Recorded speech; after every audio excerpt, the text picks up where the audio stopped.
सर्व पालकांचे, शिक्षकांचे मनपूर्वक स्वागत। भाषेच्या अभ्यासक आणि मुलांसाठी दर्जेदार साहित्याची निर्मिती यांचं मी पालकांच्या आणि ज्ञानप्रकाश परिवाराच्या वतीने शब्दसुमनांनी स्वागत करते। ज्ञानप्रकाशचे प्रकल्प प्रमुख व संचालक नरहरे सर व ज्ञानप्रकाश प्रकल्पाच्या संचालिका व मुख्याध्यापिका नरहरे मॅडम यांचेही मी मनपूर्वक स्वागत करते। मनाच्या एकाग्रतेसाठी ज्ञानप्रकाश मध्ये दररोजच्या प्रार्थना सभेत मुले वेगवेगळ्या प्रार्थना म्हणतात। आजच्या या कार्यशाळेची सुरुवातही आपण अशाच एका सुंदर प्रार्थनेने करणार आहोत। ज्ञानप्रकाश विद्यानिकेतन मधील आपल्याच मुलांनी म्हटलेली ही प्रार्थना।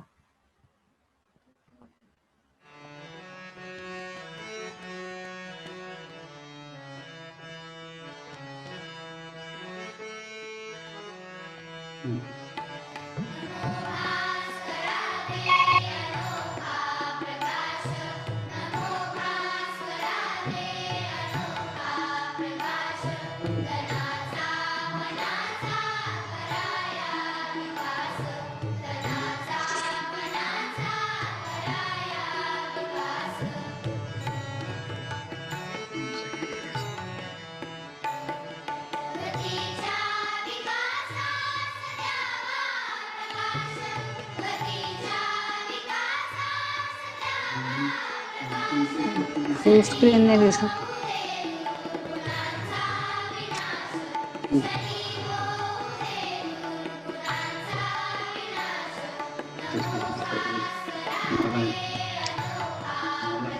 मला ऐकू येत।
स्वभाषेच्या प्रभावी माध्यमातून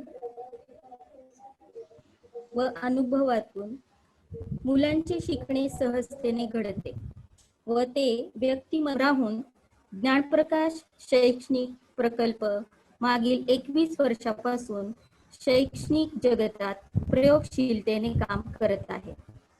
प्राथमिक शिक्षण मातृभाषेतून असायला हवे या संस्थेच्या विचाराला आता सध्याच्या नवीन शैक्षणिक धोरणातही पुष्टी मिळाली आहे।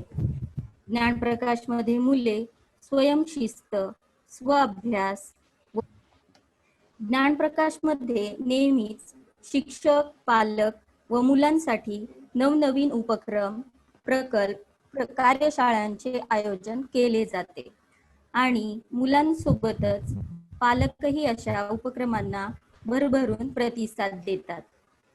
आपल्या सर्वांना या कार्यशाळेच्या मार्गदर्शक माधुरीताईंबद्दल जाणून घेण्याची उत्सुकता असणारच.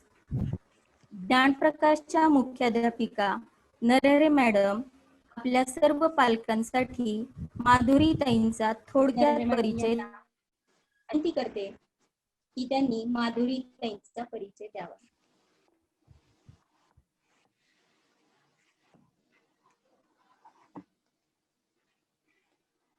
नमस्ते. माझा आवाज येतोय सगळ्यांना? नमस्ते. हो येतं. आपल्या मनातील विचार, भावना व्यक्त करण्याचे महत्वाचे साधन म्हणजे आपली मातृभाषा. मातृभाषेतून घेतलेल्या शिक्षणामुळे वाढणारा आत्मविश्वास, प्रगल्भता आणि त्याचा इतर बाबतीत होणारा सकारात्मक परिणाम आपण जाणतोच.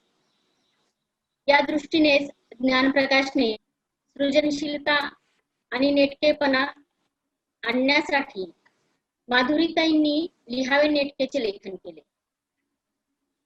4-5 वर्षांच्या परिश्रमातून भाषा अभ्यासात आणि शिक्षणात ज्ञानेश्वरी ठरावी असे काम त्यांच्याकडून झाले. याबद्दल संपूर्ण महाराष्ट्र त्यांचा कृतज्ञ राहील.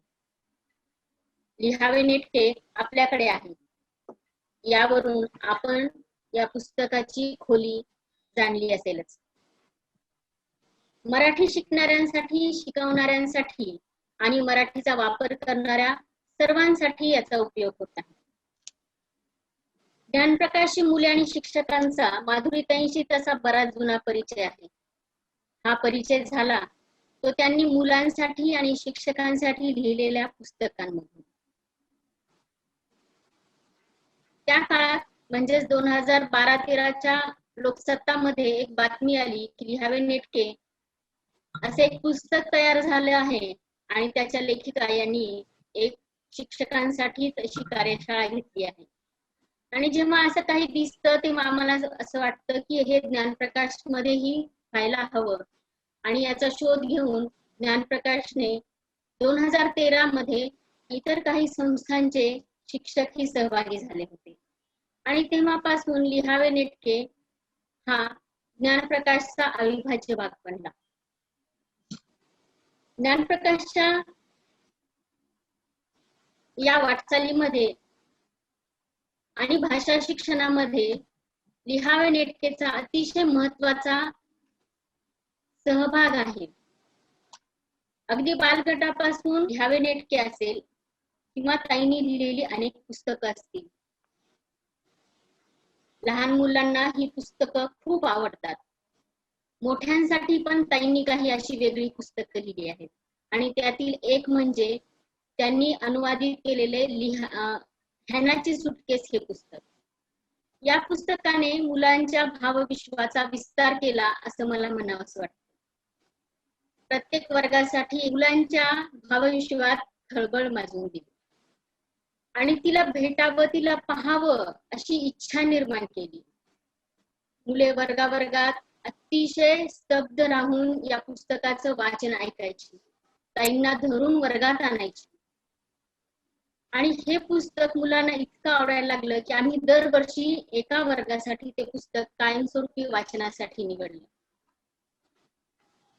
ताई अष्टपैलू शब्द कमी पडावा असं ताईंचं व्यक्तिमत्व, गायन, नृत्य, नाटक, लेखन अशा अनेक गोष्टी त्यांनी आपल्या या प्रवासामध्ये केलेल्या आहेत. आणि हा त्यांचा प्रवास मुलांमुळे परिपूर्ण झाला असं मला वाटतं. परिपूर्ण होता. साहित्य अकादमी पुरस्काराने सन्मानित करण्यात आले आहे. इतरही अनेक पुरस्कार त्यांच्या लेखनासाठी त्यांना मिळालेले आहेत. ताईंनी मुलांसाठी लिहिलेल्या पुस्तकांचे इंग्रजी, हिंदी, उर्दू, कन्नड, तेलुगू, बंगाली भाषेत भाषांतरे झाली आहेत. तसेच ताईंनी फ्रेंच भाषेतली पुस्तकं मराठीत आणली आहेत आणि मराठीतली काही पुस्तकं फ्रेंच भाषेतही अनुवादित केली आहेत. त्याला आता सांगते: बाबांच्या मिशा, राधाचं घर, सख्खे शेजारी, पाचवी गल्ली, हत्तेच्या, हेनाची सुटकेस, सिल्वर स्टार, कंटाळा, मोठी शाळा, हात मोडला ही त्यातील काही नावे. मोठ्या मुलांसाठी वाचू आनंदे हा अतिशय उत्कृष्ट असा संच ताईंनी संपादित केला आहे. भाषा हा विद्यार्थ्यांसाठीच किंवा कथा कादंबरी प्रभावीपणे करता आला पाहिजे आणि त्यासाठी लिहावे नेटके हा अतिशय मार्गदर्शक असा ग्रंथ ताईंनी लिहिला. अतिशय शिस्तप्रिय, मितभाषी, बोलण्यात आणि लेखनातील फापट पसारा ज्यांना आवडत नाही अशा माधुरीताईंचा हा अल्प परिचय मी आपल्याला करून दिला आहे. हा परिचय करून देऊन मी थांबते. धन्यवाद. यानंतर मी प्रकल्प प्रमुख आदरणीय नरेरे सरांना अशी विनंती करते की त्यांनी स्वागतपर मनोगत व आजच्या कार्यशाळेमागची भूमिका मांडावी. नमस्ते. मागच्या 21 वर्षापूर्वी ज्ञानप्रकाश आपण जात आहोत त्याचं मला आज या ठिकाणी फार मोठं समाधान होतंय. 21 वर्षापूर्वी जाणीवपूर्वक मराठी माध्यमाची एक प्रयोगशील शाळा कुठलंही अनुदान न घेता चालवायची एक धाडसाचं काम होतं जेव्हा की शाळांना अनुदान दिलं जायचं. त्याचं कारण असं होतं की मातृभाषेतून मुलांचं शिकणं, अनेक गोष्टी मुलांचं शिकणं त्याला प्रगल्भ करण्यासाठी, त्याला कल्पक बनवण्यासाठी हे महत्वाचं असतं. आणि म्हणून 21 वर्षापूर्वी ज्ञानप्रकाशनी या प्रकल्पाची स्थापना केली. आता नरारे मॅडमनी सांगितल्याप्रमाणे त्यामध्ये अभ्यासाला प्रवृत्त केलं, वेगळं काही करण्यासाठी प्रवृत्त केलं आणि त्यातून हा ज्ञानप्रकाशचा आजचा प्रवास सुरू आहे. आज माधुरीताई यांनी लिहिलेल्या लिहावे नेटके हे पुस्तक आपल्या प्रकल्पामध्ये मागच्या 8-10 वर्षापासून वापरलं जात आहे. आजपर्यंत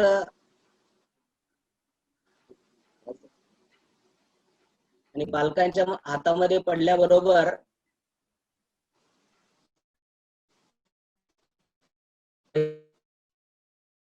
पालकांची अशी असेल की आता हे 3रीचा 4थीचा पाल्य आमचा एवढ्या मोठ्या पुस्तकांचा अभ्यास करणार की काय.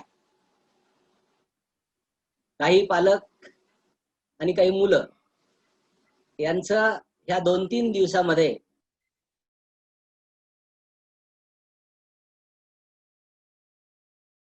मी या ठिकाणी माधुरीताईंचं स्वागत करतो आणि ताईंनाही हे सांगतो की आमच्या प्रकल्पाने जेव्हा यावर आपल्याला एक कार्यशाळा घ्यायची आहे असं पालकांना सुचवलं,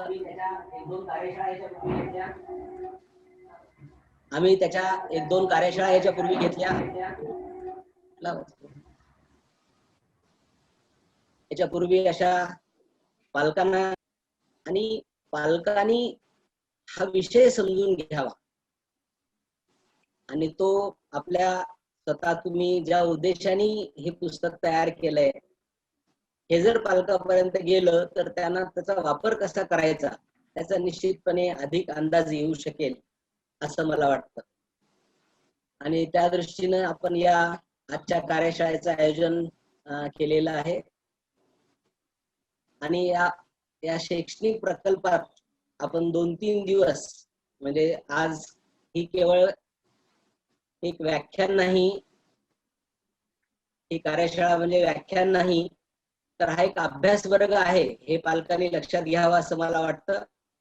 आणि यातून आपल्याला हा 2-3 वर्ष हा प्रकल्प मुलांकडे पुस्तकं आहेत, ही मुलं आमच्या शिक्षकासोबत हा प्रकल्प म्हणून हे काम करणार राष्ट्रपुरुषांची जयंती आहे, त्यांना अभिवादन करतो. महात्मा गांधी जयंती आणि लालबहादूर शास्त्री जी यांची जयंती. आपण शाळेत असू तर आपण निश्चितपणे ती शाळेत वेगळ्या पद्धतीने साजरी केली असती. आजचा दिवस आपल्या सगळ्यांच्या लक्षात राहील की 2 ऑक्टोबर 2020 ला या अशा परिस्थितीमध्ये पालकांच्या सहवासात हातामध्ये हे पुस्तक दिल्याने मुलांसोबत हे पुस्तक संवाद करण्यासाठी प्रभावी माध्यम ठरणार आहे असं मला वाटतं. हे संवादाचं माध्यम म्हणून आपण या पुस्तकाची निवड केली आहे.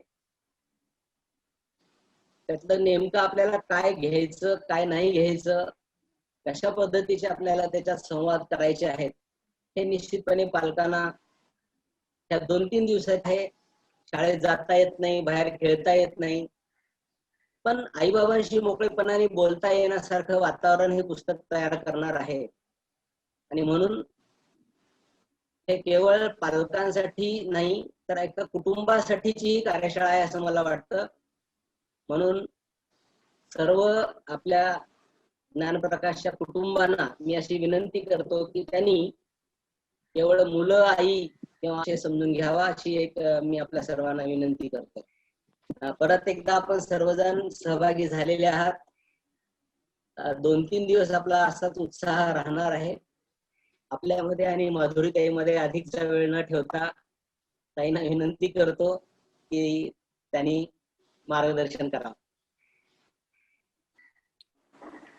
आपण कुठल्या मुद्द्यांनी सुरुवात करा, कल्पना मी पुस्तकाच्या प्रस्तावनेमध्ये स्पष्ट केलेली आहे, त्यामुळे तीच परत सांगावी का पुढे जावं असा मला प्रश्न पडलाय. तुम्हाला जर मध्ये काही त्याच्याबद्दल म्हणायचं असेल तर मला म्हणू शकता तुम्ही, म्हणजे मी वेळ वाया घालवणार नाही.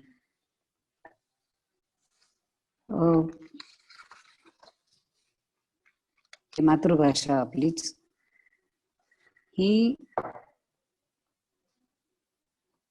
विनासायास फार कष्ट न घेता सहजपणे वापरता यावी. आपल्या मनात काही विचार असतात, वेळोवेळी ते विचार येत असतात, ते व्यवस्थित दुसऱ्याला तेच विचार पोचतील, भलतंच काहीतरी त्याला समजणार नाही व्हावी म्हणून ह्या पुस्तकांचा घाट घातलेला आहे. तत्वतः हे पुस्तक मी मनात धरलं होतं साधारणपणे 5वी ते 7वी या वयोगटासाठी, पण असं काही त्याच्यात बंधन नाहीये की फक्त त्याच वयोगटाने वापरावं. ते मोठी माणसंही वापरू शकतात, त्याहून लहान ते वापरायचं असेल तर थोडस वापरणाऱ्याला, म्हणजे शिक्षक असतील पालक असतील तर त्यांना मुलांच्या समशक्तीचा, त्यांच्या भाषिक अभिव्यक्तीचा,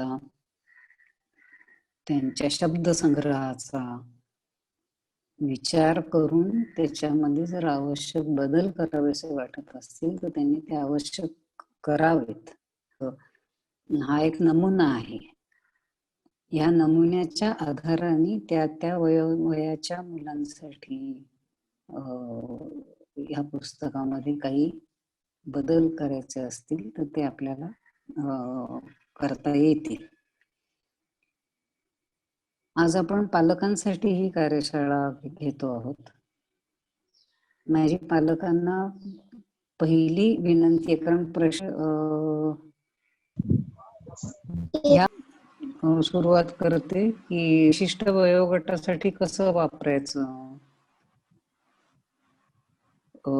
असंच्या असं वापरायचं की काही वेगळी पद्धत आहे वगैरे, असे काही प्रश्न पडलेले असतील असावेत. म्हणजे कारण वेगवेगळ्या वयोगटातले पालक आज या कार्यशाळेमध्ये सहभागी आहेत असं मी समजते. माझी अशी विनंती आहे पालकांना की मी ही भाषा, आपली भाषा कशी वापरायची हे तुमच्या पद्धतीने समजून घ्यावं. तुम्हाला समजल्याशिवाय तुम्हाला मुलांबरोबर ते वापरता येणार नाही. आणि मुलांबरोबर वापरायचं असो किंवा नसो, आपण ती भाषा बोलतच सगळे व्यवहार करत असतो. रोजच्या रोजची कामं करत असतो.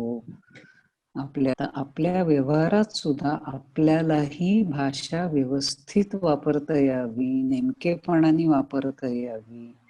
कोणी व्यापारी असेल, कोणी दुकानदार असेल, कोणी शिक्षक असतील, कोणी आणखीन बँकेत काम करणारे असतील, सगळ्यांना समोरच्या व्यक्तीशी संवाद हा साधायचाच असतो. भाषेची गरज नाही असं कुठलंच क्षेत्र असत नाही पर्यंत पोचावं, ह्यासाठी आपल्याला प्रयत्न करायला लागतो.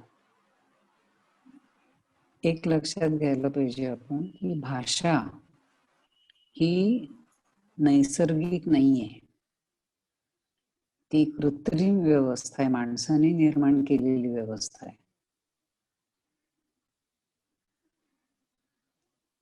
ह्याचा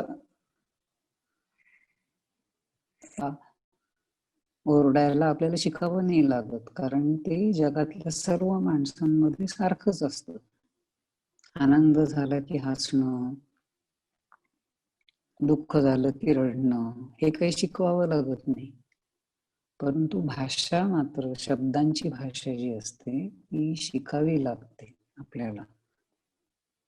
सगळी पुस्तकातनं आपण शिकत नाही. आपण बोलताना आई वडिलांकडनं आधी तिथे आणखीन चांगल्या पद्धतीने शिकतो. असे भाषा शिकण्याचे टप्पे असतात आणि ते आपल्याला जन्मापासूनच हळूहळू नकळत मिळत जातात. म्हणून आपल्याला लक्षात येत नाही की आपण भाषा शिकतोय. पण आपण सारखं जेव्हा धान्या बाळाला आपण म्हण आई, म्हण आई असं 50 वेळा म्हणजे ही आपली आई आहे. आई ह्या शब्दाचा अर्थ त्याला तेव्हा कळतो. पण प्रत्येक भाषेमध्ये आईला वेगळा शब्द काय आहे मग? ह्याचं कारण भाषा त्या समूहाने तयार केलेली असते आपल्या पद्धतीने. म्हणून इतक्या वेगवेगळ्या भाषा जगात असतात. पण हसणं सगळीकडे सारखं असतं, रडणं सगळीकडे सारखं असतं. मातृभाषा सुद्धा शिकावी लागते. फक्त आपण ती अगदी जन्मापासून आपल्या कानावरती पडत असते. आपल्या कळत नकळत आपण त्याच्यातून संवाद साधत असतो. लहान बाळाला आपण काही व्याकरण शिकवत नाही, आधी आपण थेट भाषा शिकवतो. म्हणजे भाषेत बोलायलाच लागतो, संवाद करायला लागतो. हे असं झाल्यामुळे मातृभाषा संस्कार करायचे असतात. आपला म्हणून विचार करायचा असतो. ती अधिकाधिक चांगल्या पद्धतीने कशी वापरता येईल ह्याचा विचार करायचा असतो. हे आपण लक्षात घेत नाही आणि त्यामुळे आपल्याला असं वाटतं की मराठी माझी मातृभाषा आहे, त्यात शिकायचं काय, येतेच आहे मला. तर कदाचित ही पुस्तकं जाणीवपूर्वक आपल्याला माहित नाही. आपण बोलतो, आपल्याला जे वाटतं ते आपण दुसऱ्यापर्यंत पोहोचवतो असं आपल्याला वाटतं. पण त्या भाषेची इतकी अंग आहेत, त्याच्या इतक्या पद्धती आहेत, त्याच्यामध्ये लपलेले इतके विषय आहेत, त्याचे रीती आहेत, वेगवेगळ्या शैली आहेत, पद्धती आहेत. हे आपल्याला प्रभावीपणे वापरता येईल आणि आपल्याला आपल्या मुलांना असेल, विद्यार्थ्यांना असेल, त्यांना ती वापरण्यासाठी आपल्याला मदतही करता येईल. माझं ऐकू येतंय का आता? होता येतंय, आवाज येतो, एकदम व्यवस्थित येतो आवाज. माझं बोलणं ऐकू येतंय का? हो येतंय. थोडा आणखी मोठा पाहिजे. मोठा आवाज पाहिजे. थोडा.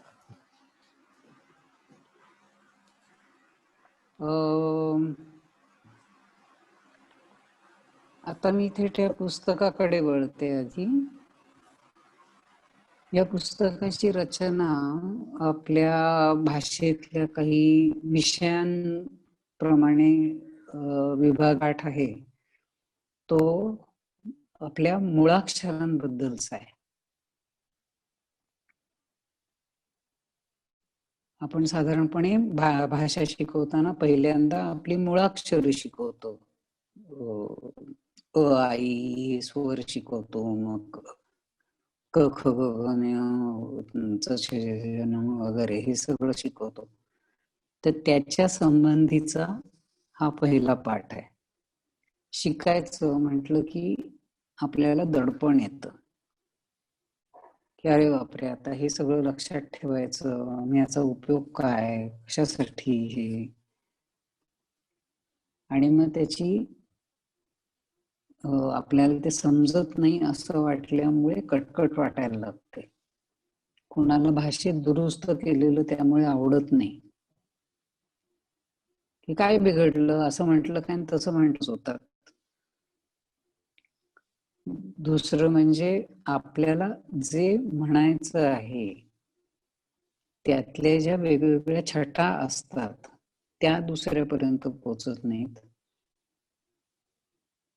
वरवरचा अर्थ फक्त पोचतो आणि तोही मग बऱ्याचदा चुकीचा अर्थ होतो. आणि अगदी शाळेच्या भाषेमध्ये बोलायचं झालं तर भाषा न कळल्या त्या विषयाची म्हणून एक भाषा असते ना, काहीतरी भूगोलाची वेगळी भाषा असते, कारण त्याच्यातली विशिष्ट संज्ञा परिभाषा वापरलेली असते.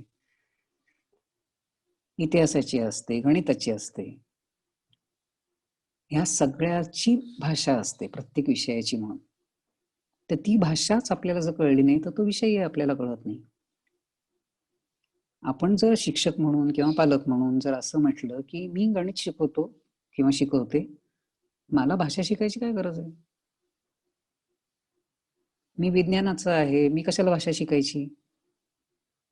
तर मला जर हे लक्षात येत नसेल की मला विज्ञान शिकवताना उदाहरणार्थ रक्तप्रवाह आणि रक्ताभिसरण या हे दोन शब्द योग्य प्रकारे वापरता आले नाही तर त्याचा अर्थ विद्यार्थ्यांपर्यंत नीट पोचत नाही. विद्यार्थ्यांच्या डोक्यात गोंधळ होतो, त्यांची उत्तरं चुकतात, ते चुकीच्या पद्धतीने ते शब्द वापरतात आणि मग त्यांना असं वाटायला लागतं की आपल्याला विज्ञान येत नाही. असं प्रत्येक विषयाचं होऊ शकतं. म्हणून भाषा चांगली आली पाहिजे. मला एक वाक्य मी कुठे एका इंग्रज भाषा तज्ञाचं मी वाचलेलं होतं, शिक्षण तज्ञाचं, की तुम्ही नेहमी लक्षात ठेवा, शिक्षक मग तो कुठल्याही विषयाचा असो, हा सगळ्यात आधी इंग्रजीचा शिक्षक असला पाहिजे. याचाच अर्थ त्याला भाषा चांगली आली पाहिजे. भाषा चांगली आली तर तुम्ही कुठलाही विषय विद्यार्थ्यांना चांगल्या पद्धतीने शिकवू शकाल, त्याच्यापर्यंत चांगल्या पद्धतीने पोहोचवू शकाल. तर त्या दृष्टीने या पुस्तकात काही विषयांची विभागणी केलेली आहे सोयीसाठी आपल्या. आपण काही बोलताना असा विचार करत नाही की आता मी वाक्य हे रचलंय, मग ह्याच्यामध्ये मी आता हे नाम वापरलं, मग आता ह्याच्यानंतर विशेषण येणार का, मग त्याच्यानंतर क्रियापद, असा नाही आपण विचार करत. आपण सहज बोलून जातो एखादं वाक्य. पण भाषा शिकायची म्हटल्यानंतर आपल्याला त्या भाषेच्या त्या वाक्यातल्या घटकांचाही विचार करावा लागतो. त्याची मांडणी कशी असायला पाहिजे, मराठीचं म्हणून स्वतःच एक काहीतरी वळण असतं, ते काय आहे ते समजून घेतलं पाहिजे, तर आपण चांगली मराठी बोलू शकू. भाषा म्हणजे फक्त निरोप पोचवणं एवढंच नाहीये. भाषा म्हणजे चांगल्या पद्धतीने आपल्याला वाटतं ते व्यक्त करणं. निरोप पोचला तर तो आपल्याला पाहिजे तोच निरोप पोचेल ह्याची खात्री नाही, कारण आपण शब्द चुकीचा वापरला, कुठल्या तरी गोष्टीसाठी भलताच शब्द वापरला अर्थ न समजून घेता, तर गोंधळ होतात आणि मग भाषा समजत नाही. म्हणून आपण त्या विषयाकडे दुर्लक्ष करायला लागतो. तर हे होऊ नये ह्याच्यासाठी आपण या पुस्तकाची मांडणी केली. त्याच्यामध्ये वेगवेगळी अंग जी भाषेची आहेत ती उलगडून स्पष्ट करून सांगण्याचा प्रयत्न केलेला आहे. नमस्कार मॅडम. नमस्कार. मी डॉक्टर विनोद लड्डा. मी हे पुस्तक नुकतंच घेतलेलं आहे आणि मी वरवर याला बघितलेलं आहे. आणि खरंच सांगतो मॅडम की मी या लॉकडाऊनच्या काळामध्ये माझ्या मुलाला अभिषेकला जो 10वीत आहे त्याच्यासोबत मी मराठी शुद्ध लेखनाचा भरपूर सराव करून त्याच्याकडून घेत होतो. आणि शाळा सुटल्यानंतर बऱ्याच वर्षांनी परत त्या व्याकरणामध्ये मी प्रवेश केला परत एकदा. पण अनेक पुस्तकं बघितले, इंटरनेटवरचे भरपूर सोर्सेस बघत होतो अडलेल्या शब्दांना, विशेष करून शब्दांचे सामान्यकरण करत असताना काना मात्रा वेलांटी उकारसाठी. पण हे पुस्तक जेव्हा मी बघतोय तर जागोजागी जे आपण की बॉक्सेस दिलेले आहेत कलरफुल ह्याच्यामध्ये, म्हणजे अगदी सुरुवातीला शीर्षबिंदू आणि अनुस्वार याच्यातला फरक तो मला अपील करून गेला मॅडम. आणि आपण जे आता हे पुस्तकाच्या अनुषंगाने जे आपण सांगणार आहात ते ऐकण्यासाठी आम्ही खरंच उत्सुक आहोत मॅडम. आणि आपण पहिल्यांदा या तंत्रज्ञानाच्या माध्यमातून शिकवत आहात, तर आय रिक्वेस्ट यू की आम्ही आपल्याला व्यवस्थित ऐकत आहोत. यू बी कॉन्फिडंट आणि आम्हाला कुठं अडलं तर आम्ही निश्चित आपल्याला विचारू. Thank you madam. थँक्यू. मी साधारण पाठाची रचना कशी केली आहे ते एकदा सांगते. आपण पाहिलं असेल सगळ्यांनी, पण मी एकदा माझ्या पद्धतीने सांगते. जवळजवळ प्रत्येक पाठाच्या सुरुवातीला एक लहानसा उतारा दिलेला आहे. तो उतारा वाचल्यानंतर माझी अशी अपेक्षा आहे की हा पाठ कशाबद्दल असणार आहे त्याचा एक अंदाज वाचणाऱ्याला येईल. म्हणजे आता या पाठात आपण हे शिकणार आहोत असं म्हणण्यापेक्षा त्या उतार्यातून तो विषय स्पष्ट व्हावा अशी माझी कल्पना होती आणि त्या दृष्टीने मी ते उतारे लिहिलेले आहेत. हा पहिल्या पाठाचा उतारा मी वाचते. पुस्तक सगळ्यांसमोर असेलच बहुतेक, ते समोर ठेवायला हरकत नाही. स्क्रीनवर दाखवायचे का ते? नाही, हे मी वाचून दाखवते फक्त. 5वी ते 7वी पर्यंत आम्हाला गायन शिकवायला माणकेबाई होत्या. नवे वर्ष सुरू झाले की पहिल्या तासाला प्रत्येक वर्गाला एक किस्सा त्या हटकून सांगायच्या. मला लहानपणापासून गाण्याचं भारीच वेड बरं का. 24 तास गाण्याचे स्वर कानात घुमत असायचे. दुसरं काही ऐकू यायचं नाही, समजायचंही नाही. 6वीत होते तेव्हा मराठीच्या तासाला आमच्या सरांनी विचारलं, भाषेत स्वर कोणते असतात, कोण सांगेल? माझ्या कानात स्वर एवढाच शब्द शिरला. बसल्या जागेवरच नाचत हात वर करून मी ओरडले, सर मी. वर्गात कधी तोंड न उघडणारी मी अशी नाचताना बघून सगळा वर्ग आणि सरही चकित झाले. मग म्हणाले, बरं सांग, सगळे स्वर नीट ओळीनं म्हणून दाखव. मी उभी राहून ऐटीत सा रे ग म आळवायला सुरुवात केली. नंतर जे काही झालंय ते मी जन्मात विसरले नाही आणि विसरणार नाही. सरांनी माझा कान पकडून वेगवेगळ्या दिशांना असा काही पिळलाय की माझ्या तोंडातून अ आ ई किस्सा सांगून झाला की बाई स्वतःच खूप हसायच्या. शाळेत त्या असेपर्यंत मुलींना संगीतातले स्वर किती कळले ते माहित नाही, पण भाषेतले स्वर मात्र कोणीही कान न पिळता छान कळले होते. आता हा जो उतारा आहे, ह्या उतार्यातून आपल्याला लक्षात येतं की ह्या पाठामध्ये आपण स्वर, व्यंजन, मूळाक्षर ह्यांचा विचार करणार आहोत. त्याचं खाली चौकटीमध्ये जिथे जिथे आवश्यक तिथे स्पष्टीकरण दिलेलं आहे. इथे पहा कसं आहे ते. भाषेतील हे 12 स्वर तुलाही चांगले माहित आहेत, त्यालाच आपण 12 खडी म्हणतो. आता इंग्रजी भाषेची ओळख झाल्यामुळे ॲ आणि ऑ या नव्या 2 स्वरांची भर त्याच्यात पडून 12 खडीची 14 खडी झाली आहे. बघ, अ ॲ आ ऑ ई ई उ उ र र ए ऐ ओ आणि औ अशी ही 14 खडी आपली. आता याच्यामध्ये कसं आहे की ॲ आणि ऑ हे जे 2 स्वर आहेत ते नव्यानेच आपण 12 खडीमध्ये, म्हणजे आता त्याचं 14 खडीमध्ये घेतलेले आहेत. त्यामुळे त्यांची जागा नेमकी कुठे असावी याच्याबद्दल जरा तज्ज्ञ लोकांमध्ये काही चर्चा चालू असते. त्यामुळे काही लोक तो स्वर वेगळ्या ठिकाणी लिहितील, काही वेगळ्या ठिकाणी लिहितील. ते थोडंसं आपण समजून घ्यायचं त्या विशेषतः तुम्ही शब्दकोश वगैरे वापराल तर त्याच्यामध्ये काही वेळेला या जागा दोन स्वरांच्या, नव्या स्वरांच्या वेगळ्या असू शकतील. ते कधीतरी नक्की होईल, पण तोपर्यंत आपण जरा समजून घेतलं पाहिजे की ह्यांना असं म्हणायचंय, यांना असं म्हणायचंय, असं एवढंच. बाकी काही जागाच वेगळी आहे, याच्या पलीकडे त्यात काही फरक नाही. त्याच्या पुढच्या चौकटीमध्ये, पुढच्याच पानावरती दुसरी चौकट आहे. 14 खडीनंतर येतात अनुस्वार आणि विसर्ग. आता हे काही स्वर नाही आहेत, हे स्वर नसल्यामुळे त्यांना 14 खडीमध्ये जागा दिलेली नाही. पूर्वी काय व्हायचं, 12 खडी आम्ही जेव्हा शिकलो तेव्हा आम्ही अ आ इ ई उ ऊ ए ऐ ओ औ अम आणि आहा असं पण शिकायचो त्याच्यामध्ये. त्यामुळे आम्हाला वाटायचं अम आणि आहा हे स्वरच आहेत. कुणीही आम्हाला हे समजावून सांगितलं नाही की हे स्वर नाही आहेत. पण हे आता आपण लक्षात ठेवलं पाहिजे की ते स्वर नाही आहेत, त्यामुळे 14 खडीमध्ये ते खरं म्हणजे येतच नाहीत, त्यामुळे ते आजकाल लिहिले जात नाहीत. त्याबद्दल पुढे हळूहळू येईल ती हे कधी वापरायचे. त्याच्यानंतर 14 खडीमध्ये जागा दिलेली नाही, त्यांची जागा औ या शेवटच्या स्वरानंतर येते, एवढंच फक्त लक्षात ठेवायचं इथे. अर्थात भाषेत फक्त स्वरच नसतात, तर ओठांच्या, जिभेच्या आणि जवड्याच्या विशिष्ट हालचाली करून आपण इतरही काही आवाज म्हणजे अक्षर तोंडातून काढू शकतो. या अक्षरांचा उच्चार स्वरांच्या मदतीने पूर्ण होतो, त्यांना व्यंजन म्हणतात. मराठीत अशी 34 व्यंजने आहेत. शिवाय क्ष आणि ज्ञ ही जोड व्यंजने वेगळीच. या व्यंजनांचे छोटे 6 गट पाडले.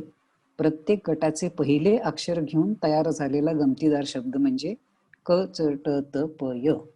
म्हणजे क ख ग घ न, च छ छ छ न, ट ठ ड ढ न, असं जे आहे त्यातले क च ट, त्यातला आपण गटही म्हणतो, क गट, च गट, ट गट. तर हे क्रम लक्षात ठेवायचा कसा, म्हणून तो असा शब्द तयार केलाय आणि तो शब्द लक्षात ठेवला की आपोआप आपला क्रम लक्षात राहतो की क च ट त प य हा त्याचा क्रम आहे.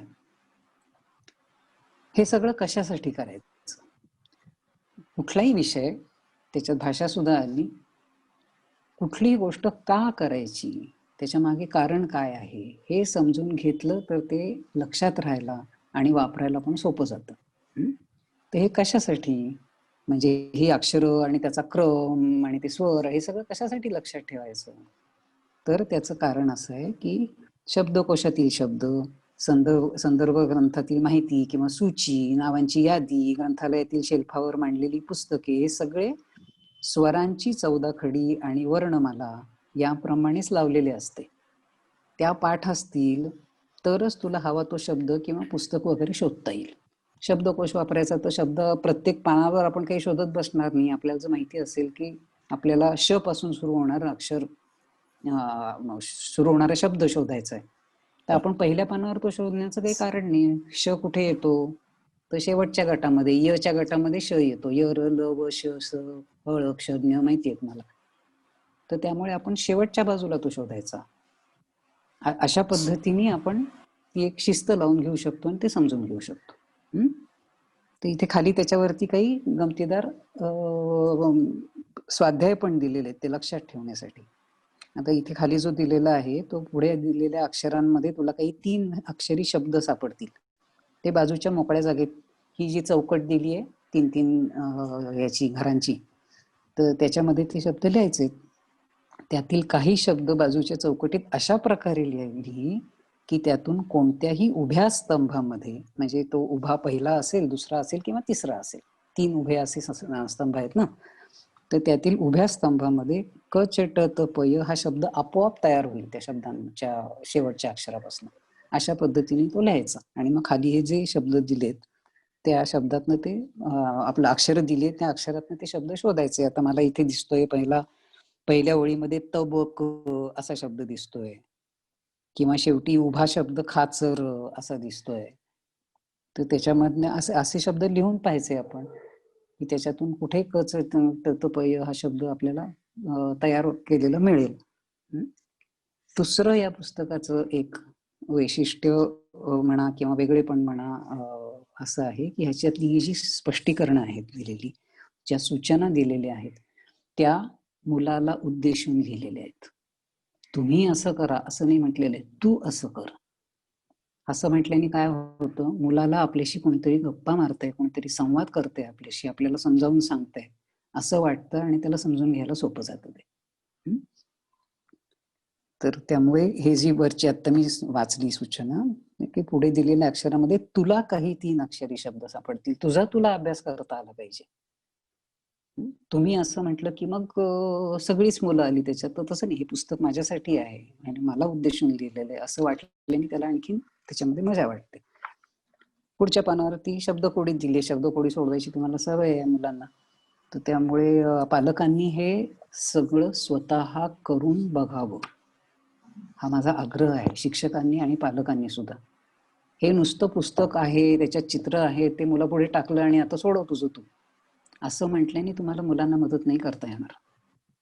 तुम्हाला स्वतःला ते सोडवून पाहिलं पाहिजे. ते सोडवताना काय अडचणी येतात, आपल्याला काय माहिती आहे आणि काय माहिती करून घ्यायला पाहिजे हे आपल्याला कळलं तर आपण मुलाला मदत करू शकतो. तर त्यासाठी आपण पालकांची कार्यशाळा कशासाठी घेतो दत्त इथे, तर ती ह्यासाठी की आपल्याला तो विषय म्हणजे हा भाषा विषय, आता हा भाषा विषय आपल्याला जर नीट समजला, आपल्याला भाषा नीट वापरता आली तरच आपण मुलाला भाषा वापरायला शिकायला मदत करू शकू. नाही तर मूल प्रश्न विचारेल, मलाच माहिती नाही तर मी काय उत्तर देणार. तर हे संवाद जर आपल्याला मुलाशी अभ्यासाच्या बाबतीमध्ये जर करायचा असेल तर आपल्यालाही विषय तो माहिती असला पाहिजे. मुलाला ज्या अडचणी येतात त्या अडचणी आपल्यालाही आल्या तर आपल्याला त्या सोडवताना काय करावं लागतं हे कळेल. म्हणून पालकांनी हा विषय स्वतः समजून घेतला पाहिजे, नुसतं पाहून नाही. अनेकदा माझं निरीक्षण असं आहे की अगदी शिक्षक सुद्धा, म्हणजे पालक तर आहेतच पण शिक्षक सुद्धा तिसला स्वाध्याय की सोडवायला धडकन सुरुवात करतात आणि म्हणतात आम्हाला कळत नाहीये काय आहे ते. साधी गोष्ट आहे, वर दिलेली सूचना वाचायचंच त्यांना कळत नाही. वर सूचना दिलेली आहे की ते कसं सोडवायचं. आता हे पुढचंच पान आहे, 4 पानावरती शब्दकोड्यांचं पान आहे ते. आता ही छोटी शब्दकोडी बघ. प्रत्येक कोडे मुळाक्षरांच्या एकेका गटाशी संबंधित आहे. म्हणजे तू जे शब्द चौकटींमध्ये लिहिशील त्यांची शेवटची अक्षरे मिळून मुळाक्षरांचा एक गट तयार व्हायला हवा. तेव्हा शब्द शोधतानाही लक्षात ठेव, ही सूचनाच जर वाचली नाही तर खालचं कोड कसं सोडवायचं हे कसं लक्षात येईल. तर त्यामुळे हे आपण मोठ्यांनी सुद्धा लक्षात ठेवलं पाहिजे की सूचना वाचल्याशिवाय काय कसं करायचं हे समजून घेतल्याशिवाय स्वाध्यायाला किंवा पुढच्या कामाला हात घालण्यात काही अर्थ नाही. इथे शेवटची 5व्या पानावरची चौकट पहा. अमुक गटात अमुकच व्यंजने का असतात हे तुला ठाऊक आहे का? कुठल्याही अक्षराचा उच्चार करताना आपल्या तोंडाची म्हणजे घसा, जबडा, जीभ आणि ओठ ह्यांची विशिष्ट प्रकारे हालचाल होते. तू एकेका गटातील अक्षरे स्पष्ट आणि सावकाश म्हणून बघ. ज्यांचा उच्चार एकाच प्रकारे होतो अशा अक्षरांचा एक गट केलाय असे तुझ्या लक्षात येईल. काही अक्षरे एकटी आहेत, त्यांचा गट होऊ शकत नाही कारण त्यातल्या प्रत्येकाच्या उच्चाराची तऱ्हा वेगळी आहे. अशांचा शेवटचा 6वा गट आहे. म्हणजे पहा, आता पहिला गट आहे क गट. क ख माझ्या जर तुम्ही तोंडाकडे लक्ष देऊन पाहिलं तर ही अक्षर उच्चारताना माझ्या तोंडाची एकसारखीच हालचाल होते. क ख ग घ य. कुठेही माझ्या तोंडाची वेगळी हालचाल झालेली नाहीये.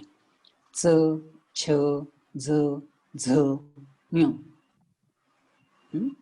ट ठ तुम्ही जर जीभ आपली बघितली तर ते उच्चारताना ट तुमची जीभ टाळ्याला चिकटते आणि ती बाहेर फेकली जाते.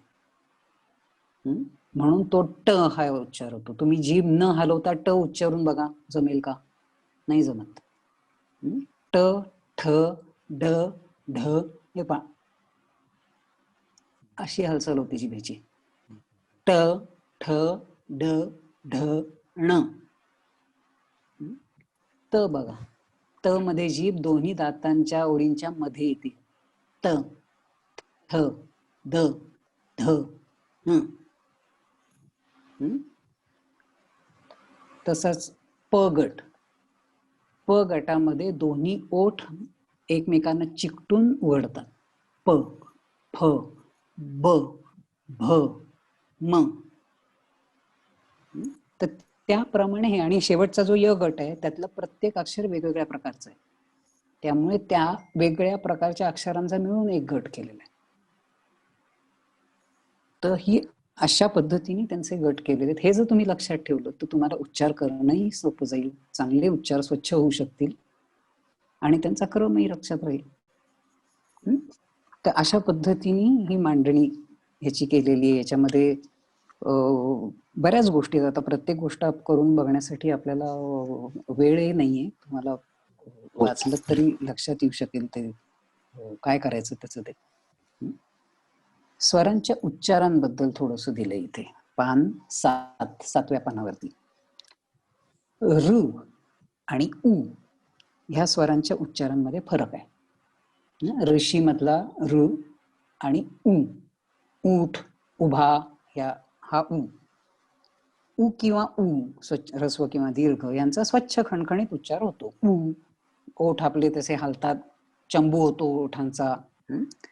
र चा उच्चार मात्र उ आणि ई यांच्या मध्ये कुठेतरी असतो. त्यामुळे ह्या स्वरापासून सुरू होणारे शब्द कमी आहेत मराठीमध्ये. किंबहुना तो ई च्या दिशेला अधिक झुकलेला असतो. आपल्या बोली भाषांमध्ये त्याचं जे रूप होतं त्यावरून हे स्पष्ट होतं. तिथे आता शृंग, शृंग हा शब्द तुम्ही ऐकलेला आहे, तुम्ही वापरलेला. सप्तशृंगी देवी वगैरे असे शब्द आपल्याला येतात कुठेतरी ऐकण्यामध्ये. एरवी आपण बोलताना हा नाही वापरत कारण संस्कृत शब्द आहे. पण शृंग या शब्दाचंच मराठी रूप काय आहे? शिंग. कारण त्याच्यामध्ये त्या उच्चारामध्ये ई आहे. ते जर उ सारखं असतं तर ते शुंग झालं असतं, तर तसं नाहीये, ते शिंग आहे. किंवा शृंगार शब्द माहितीये तुम्हाला, तर शृंगाराचं बोली भाषेमध्ये शिणगार होतं ना, साज शिणगार म्हणतो आपण. किंवा कृपा, कृपामध्ये कृपाचं बोली भाषेमध्ये किरपा म्हणतो आपण, किरपा कर. कृष्ण, कृष्णाचं बोली भाषेमध्ये नाव काय होतं? किसना, किसन. ते जर उ असता तर तो कुसन, कुसना असं झालं असतं ना. तर त्यामुळे तो हा जो र आहे तो ज्या ज्या व्यंजनामध्ये येतो तिथे त्याचा उच्चार थोडासा ई च्या दिशेने करायचा. म्हणजे हृदय नाही, रुपयासारखा हृदय नाही, हृदय आहे तो. तर हे लक्षात ठेवलं तर आपल्याला उच्चार चांगले आणि स्वच्छ करता येतात. ए आणि औ या स्वरांच्या उच्चाराबाबतही लक्षात घे. ऐचा उच्चार अई असा होतो. म्हणजे बैल या शब्दाचा उच्चार बैल असा होतो. औचा उच्चार अ उ, म्हणून गौरी असं नाव असेल तर ते गौरी अशी त्याची फोड आहे. आजकाल हिंदी भाषेच्या प्रभावामुळे हे शब्द बैल, गौरी असं करण्याची फॅशन आली आहे. तर ते मराठी नाही, ते हिंदी आहे. तर हे अशा पद्धतीने आपण भाषेकडे जर बघायला लागलो तर आपल्याला अनेक गोष्टी स्पष्ट होतात. हे का करायचं याचा अर्थ कळतो आणि त्याच्यामुळे भाषा सुंदर होते. भाषा नुसती उपयोगाची नाहीये, उपयोगासाठी केवळ निरोप पोहोचवण्यासाठी अशी नाहीये. ती भाषा सुंदर आहे, शब्द सुंदर असतात, शब्दांवर प्रेम करायचं असतं, भाषेवर प्रेम करायचं असतं. अभिमान बाळगून भाषा येत नाही. मला भाषेचा अभिमान वाटतो असं म्हटलं की आपली जबाबदारी संपली, काही करायला लागत नाही त्याच्यासाठी. प्रेम करायचं म्हटलं तर त्या भाषेची काळजी घ्यावी लागते, तिचा नीट विचार करावा लागतो, ती समजून घ्यावी लागते. अभिमान हा जरा डेंजर शब्द आहे.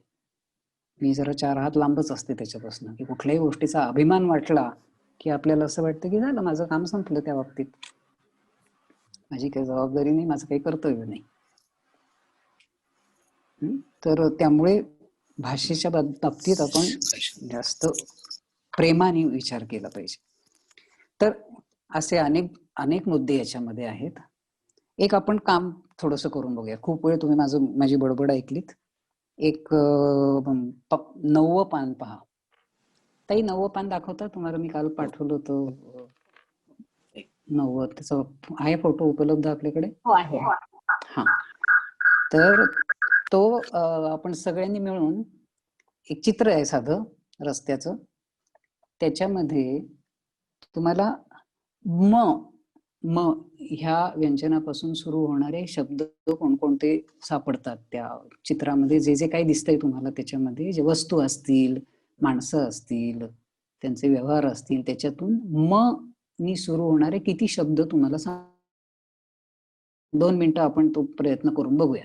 जास्तीत जास्त शब्द शोधायचा प्रयत्न करा. साधं चित्र आहे आणि हे अशा पद्धतीचे शाब्दिक व्यायाम, खेळ जर आपणही खेळलो, आणि हे सगळे खेळ मी खेळून बघितलेत आणि मग केलेले आहेत, तर ते केले तर एक तर मजाही येते आणि लक्षातही राहतं आपोआप. तर 1-2 मिनिटं मी तुम्हाला देते, प्रयत्न करा, काय काय सापडते बघूयात.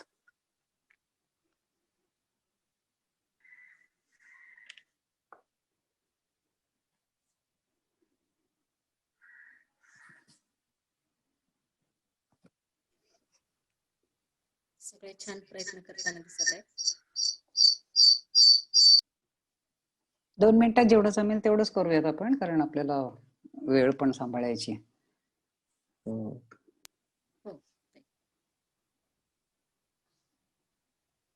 मुलं सोबत आहेत त्यामुळे पालकांना अडचण येणार नाही असं वाटतंय. तर पाहूयात आपण काय काय सापडलं कोणाला इथे. ताई, तुम्हाला काही सापडलं असेल तर तुम्ही पण सांगितलं तरी हरकत नाही. हो.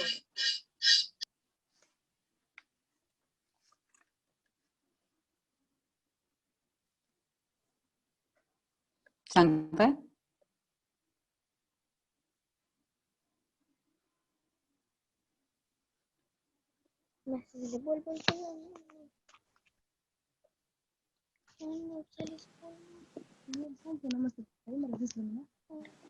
नाही ताई, तुम्ही सांगा ना कोणाला. हा, बोला बोला बोला. नमस्ते, बोल. नमस्ते ताई. नमस्ते, बोला बोला बोला बोला. तुम्हाला कुठले सापडले का शब्द? मंदिर, मांजर, मावशी, हा, सापडले आहेत. अनेकांना माळा, माळा, मंदिर, माणसं, मावशी, मांजर, मटका,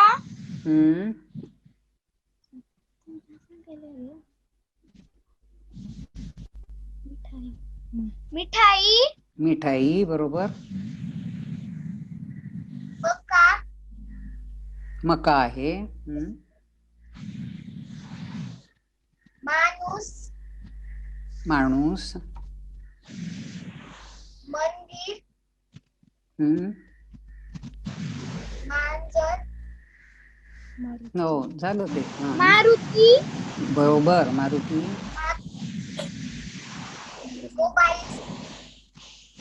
मोबाईल आहे. आणि तो मोबाईल घेतलेला मुलगा कुठे बसलाय? मोबाईल घेतलेला मुलगा कुठे बसलाय? बाईकवर. त्याला काहीतरी म्हणतात आणखी, म पासून सुरू होणार नाव आहे का? मोटरसायकल म्हणतात त्याला ना. मोटरसायकल म्हणतात त्याला. आणखी, आणि ही सगळी वाजवणारी माणसं आहेत, ते काय करत आहेत? मिरवणूक आहे ना, मिरवणूक आहे. मिरवणूक, हा. आणि म्हातारा, म्हातारी, मुलं, मैदान दिसतंय मागे फुटबॉलचं. मैदानात खेळतायत ना मुलं, ते मैदान. त्या मिठाईच्या दुकानाचे मालक बसलेत तिथे. मालक, त्यांच्या वरच्या मजल्यावरती माडी आहे.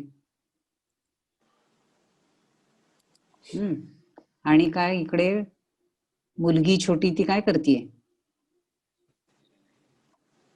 मॉडेल बघतीये, मॉडेल आहे ना दुकानात ठेवलेलं,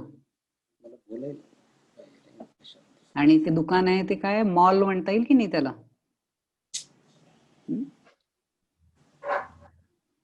तर असे असे शब्द आपल्याला, आणि मग ते शब्द आपण क्रमाने लावायचे. इथे तुम्ही जर आधीचा पाठ सगळा पाहिलात आणि सोडवला तर तुमच्या लक्षात येईल की ते शब्द सगळे जे काय तुम्हाला सापडलेत ते इथे तुम्हाला जागा दिली लिहायला, त्या ह्याच्यामध्ये तुम्ही क्रमाने लावायचे. त्याचा क्रम कसा लावायचा असतो ते सगळं दिलेलं आहे इकडे.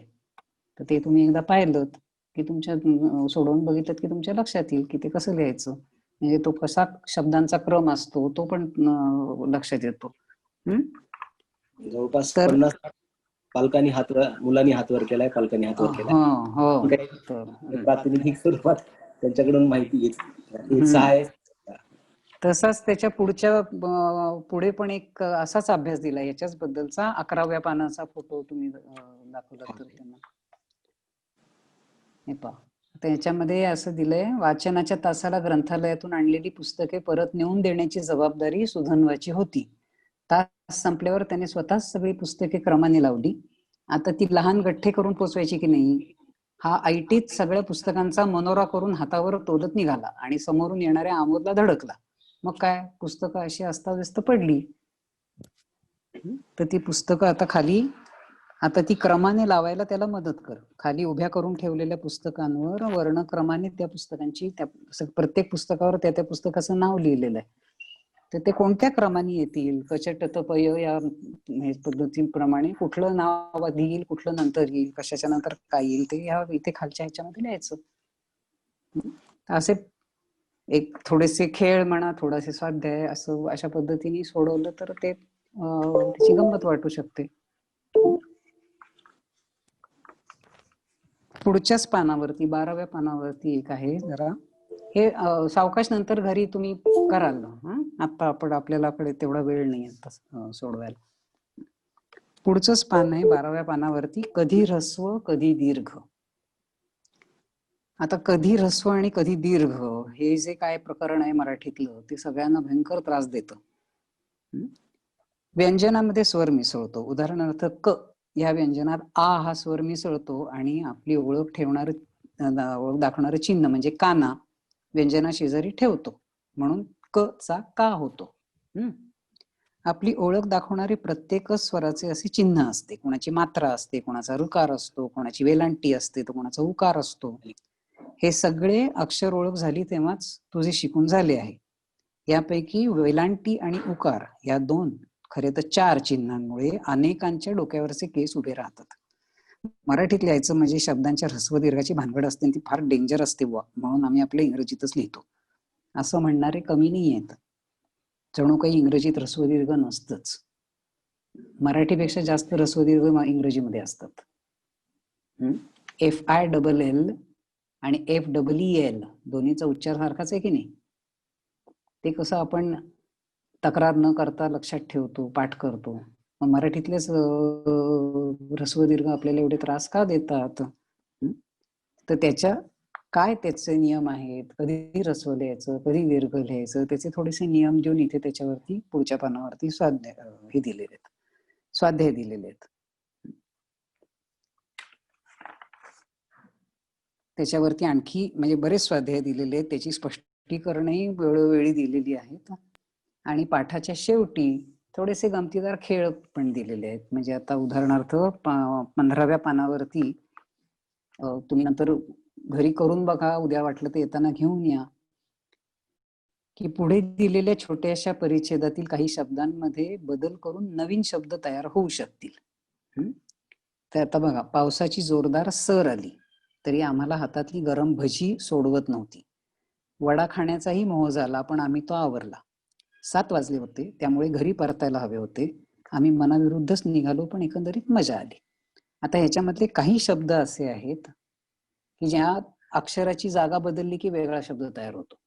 नाही, हे पान नव्हे ते, ह्याला जरा वेळ आहे, म्हणजे शब्दकोड्याला जरा वेळ आहे. पावसाची जोरदार सर आली, सर यातल्या अक्षरांची जागा बदलली की काय तयार होतं, रस. तरी जागा बदलली की रीत, मग भजी, जीभ, असे हे तयार होतात. तर अशा पद्धतीचे खेळ पालक म्हणून आपल्यालाही तयार करून मुलांना खेळायला देता येतील, मुलांना आपले आपले तयार करता येतील. शब्दांशी खेळत राहणं, त्याचा ध्वनी कसा येतो कानाला, त्याच्यातनं काय मजा होते ह्याचा अनुभव घेणं, हेही मुलांच्या दृष्टीने फार आवश्यक असतं. सारखं हे बरोबर, हे चूक, हे असं नाही लिहायचं, असं त्यांना खेळू देत, शब्दाशी चुकू देत, नवीन शब्द तयार करू देत.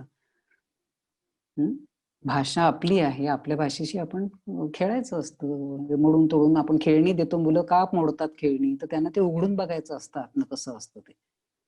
परत जोडायला जमतच असं नाही, पण त्यांना बघायचं असतं, उत्सुकता असते.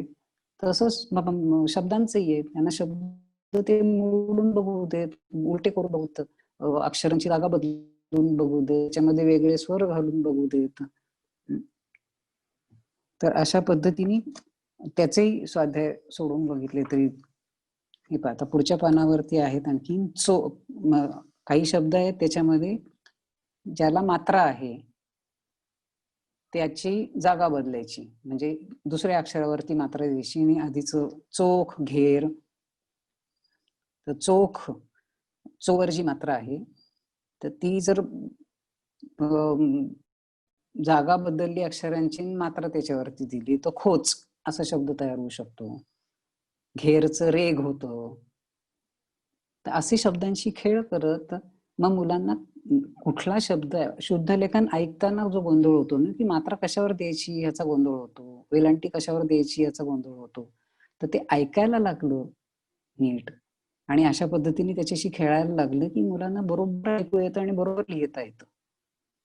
तर हे अशा पद्धतीने आपण साधे साधे खेळ मुलांशी भाषेचे करू शकतो. शेवटी एक खेळ दिलेला आहे इथे, एक असं गमतीदार वाक्य आहे, विचित्र, कुठल्याच भाषेतलं नाहीये ते.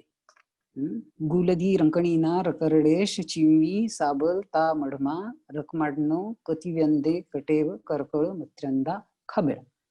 ह्याला काहीही अर्थ नाही, पण ह्याच्यामध्ये मराठीतल्या काही लेखकांची नावं लपलेली आहेत, ती शोधून काढा.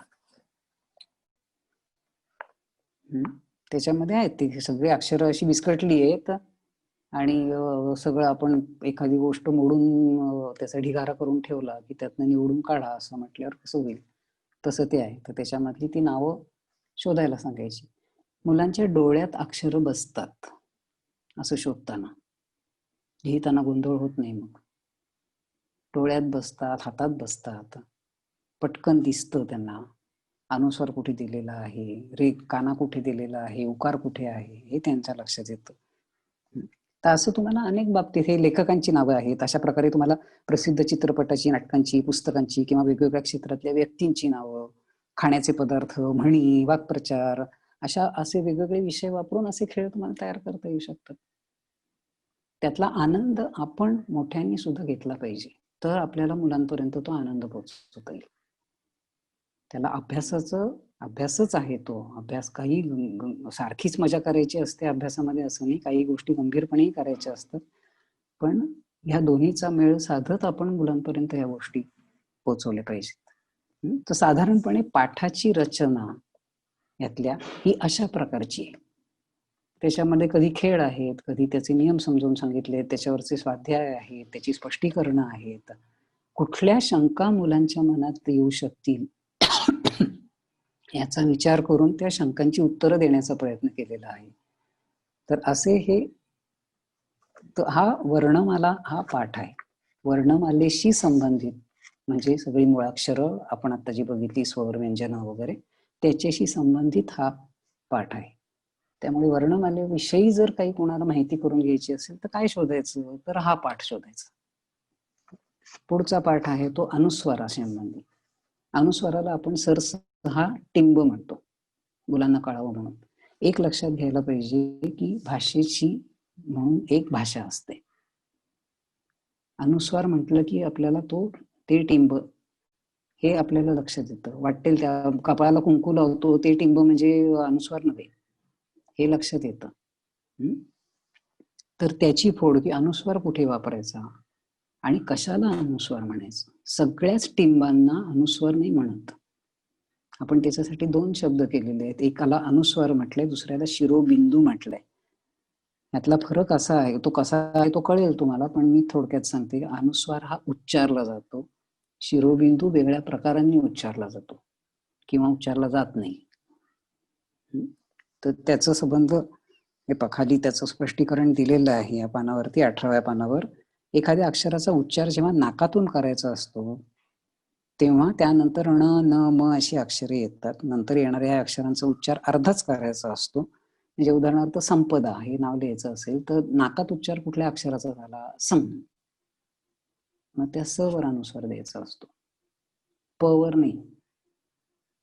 तो उच्चार कशाचा झाला आणि ते आपण अनुस्वार कुठे द्यायचा हे ऐकून आणि लिहून मुलांना लक्षात यावं म्हणून हा अनुस्वाराचा भाग केलेला आहे. त्याच्यावरती भरपूर स्वाध्याय आहेत पुढे, की कशावर अनुस्वार द्यायचा, कुठे अनुस्वार न दिल्यामुळे वाक्याचा अर्थ किंवा शब्दाचा अर्थ बदलतो. आता एक इथे दिलेले आहे पहा, की पुढील मजकुरातून अनुस्वार गायब झालेले आहेत, तो ते योग्य जागी दे. पान 23 आहे, त्यातला खालच्या भागाचा आहे.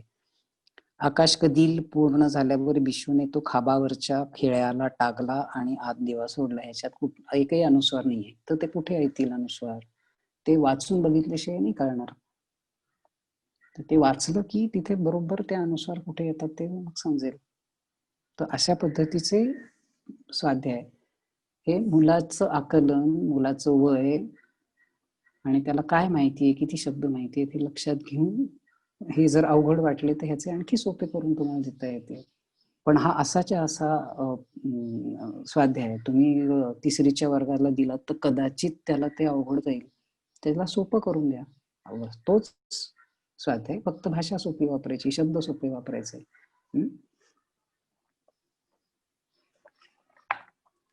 28 पान ताई, ते फोटो असेल पहा. मग अशी शब्दकोड्याचा जो फोटो दाखवत होता तुम्ही तो.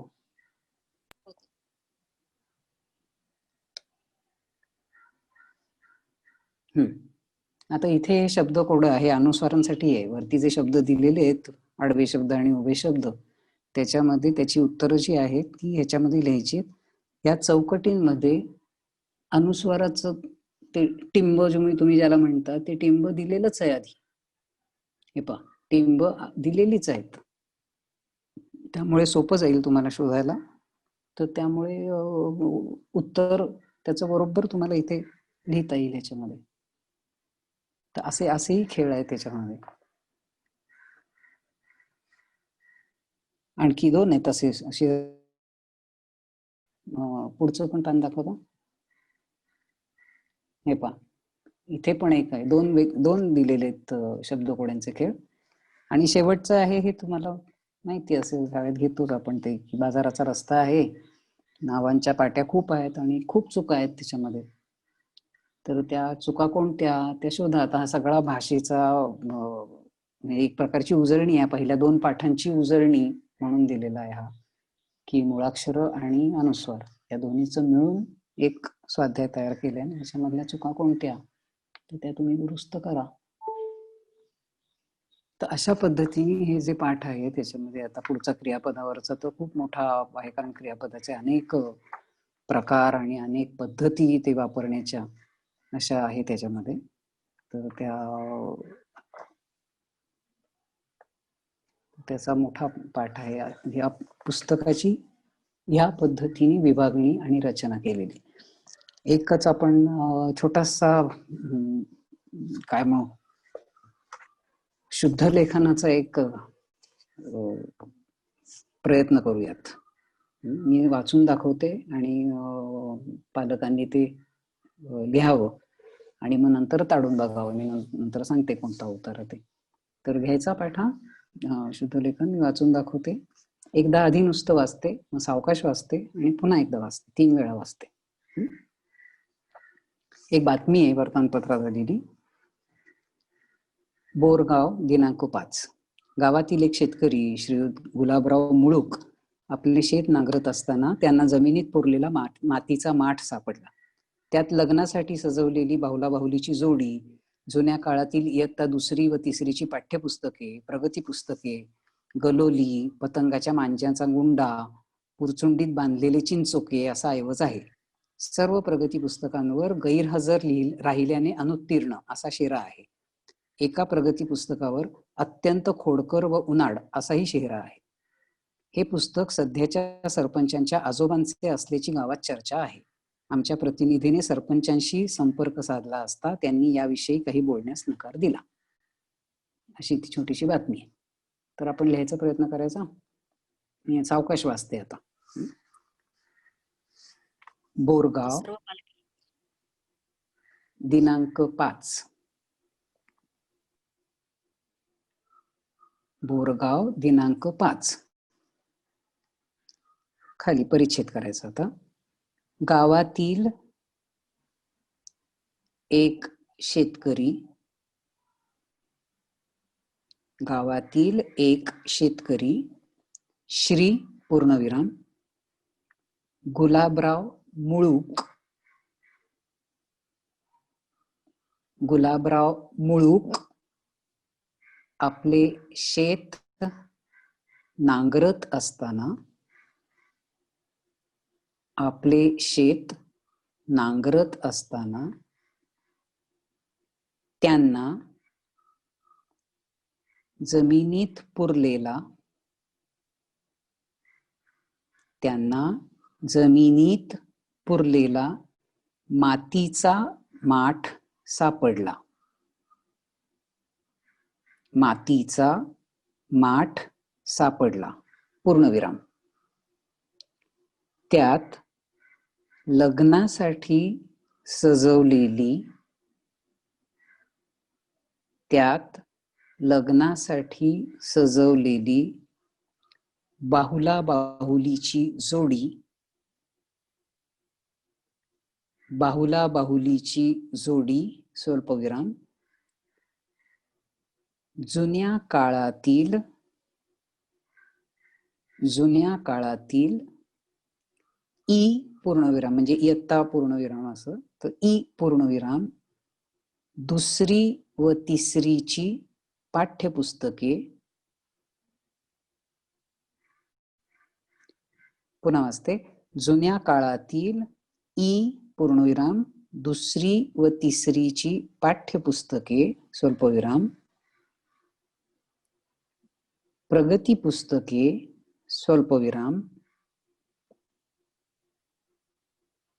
प्रगती पुस्तके स्वल्पविराम गलोली स्वल्पविराम गलोली स्वल्पविराम पतंगाच्या मांज्याचा गुंडा,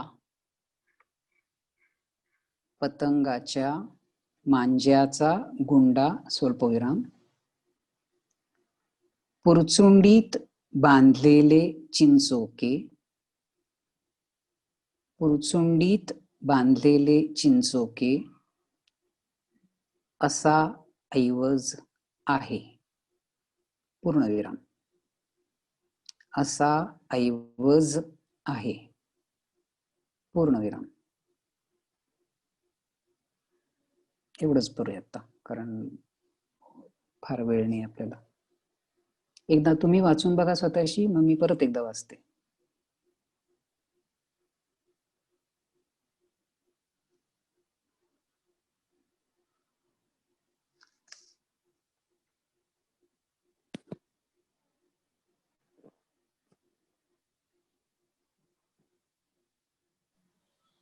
परत वाचते मी आता. बोरगाव दिनांक 5. गावातील एक शेतकरी श्री गुलाबराव मुळूक आपले शेत नांगरत असताना त्यांना जमिनीत पुरलेला मातीचा माठ सापडला पूर्णविराम. त्यात लग्नासाठी सजवलेली बाहुला बाहुलीची जोडी स्वल्पविराम जुन्या काळातील ई पूर्णविराम 2री व 3रीची पाठ्यपुस्तके स्वल्पविराम प्रगती पुस्तके स्वल्पविराम, गलोली स्वल्पविराम, पतंगाच्या मांज्याचा गुंडा स्वल्पविराम, पुरचुंडीत बांधलेले चिंचोके असा ऐवज आहे पूर्णविराम. सर्व प्रगती पुस्तकांवर, नाही सॉरी, आपण इथपर्यंतच थांबवलो ना.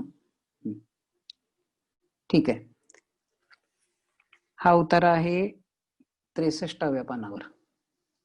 तर तुम्ही घरी गेल्यानंतर तो तपासून पहा की तुम्ही लिहिलं ते आणि प्रत्यक्षात कुठे गडबड झाली काय. ह्याच्या चुकांना घाबरायचं कारण नाही काही. तुमच्या चुका झाल्या तरी घाबरायचं कारण नाही, कारण तुम्ही अजून आधीचे पाठ सोडवलेले नाही आहेत सगळे. त्यामुळे तुम्हाला त्यातले बारकावे कदाचित आता लक्षात येणार नाही. पण का आपल्या चुका झाल्या हे शोधायचा मात्र प्रयत्न करायचा की काय इथे हे असं मी असं लिहिलं आणि इथे मात्र असं दिलंय, तर ते का दिलंय. तर हे आधीच तुम्ही जसं सोडवत जाल तसं तुमच्या लक्षात येईल की आपलं काय कुठे आपल्याला विचार करण्याची गरज आहे. 12:10 झाली आहेत. काही कोणाला प्रश्न विचारायचे असतील तर आपण 12ला थांबायचं ठरवलं होतं, पण थोड्या त्या तांत्रिक ह्याच्यामुळे वेळ गेला आपला. तर कोणाला एकंदरीतच काही म्हणायचं असेल, काही शंका असतील, उद्याच्या दृष्टीने काही सुचवायचं असेल तर आपण त्याच्यासाठी 10 मिनिटं थांबूयात. थोडासा व्यत्यय आला मध्ये आपल्याला, नंतरच मात्र सुरळीत झालंय व्यवस्थित. त्यामुळे पालकांना असेलच. कोणाला काही प्रश्न, काही सूचना, काही मागण्या, पालकांनी प्रश्न विचारावेत असं अपेक्षित आहे. हो. कर्मवीर कदम यांचा हात वर दिसतोय.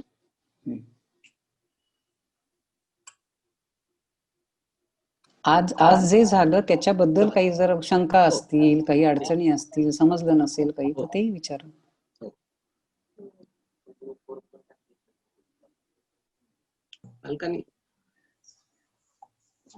हॅलो. हा बोला. हॅलो. बोला बोला बोला. आज जो भाग शिकवलेला आहे त्यावर मुलांकडून हे आजच्या झालेल्या भागावर आपण लगेच सोडून घेतलं तर चालते का? तुम्ही सोडवलं? हा, वाचून बघितले. आज झालेल्या भागापुरतं 15-20 पाना पेज पर्यंत वाचून बघितले. हा, नाही, माझी अशी विनंती आहे आपल्याला की किमान एक प्रकरण, एक विषय म्हणजे त्याच्यातला हा पूर्ण तुम्ही स्वतः सोडवून बघा आधी. आज आपण फक्त काही नमुने बघितले ना, आपण प्रत्येक पान नाही करू शकलो कारण आपल्याकडे वेळ नाही तेवढा. ते आता तुम्ही जेवढं समजावून सांगितलं तेवढं आम्हाला जे समजलं ते बरोबर आहे. घाई करायची नाही अजिबात. ठीक आहे. अर्धवट कळतं आपल्याला सुद्धा आणि मग आपण मुलांपर्यंतही अर्धवट नेतो. ते मी आज सांगितलं ते त्या, एक मिनिट ऐका माझं. आज आपण केली ती काही नमुने मी तुम्हाला फक्त दाखवले, त्याच्यातली मधली पानं केली की नाही आपण, सगळी केली नाही. तर तुम्ही सगळी पानं करा, सगळी सोडवून बघा. तुम्हाला एकदा लक्षात, तुमच्याकडे उत्तराचं पुस्तकही आहे, तुम्हाला अगदी वाटलं तर ते ताडून बघता येईल की तुम्ही केलेत ते बरोबर झालंय की नाही झालंय. ते पूर्ण सोडवा आणि मग मुलांबरोबर काम करा. ठीक आहे.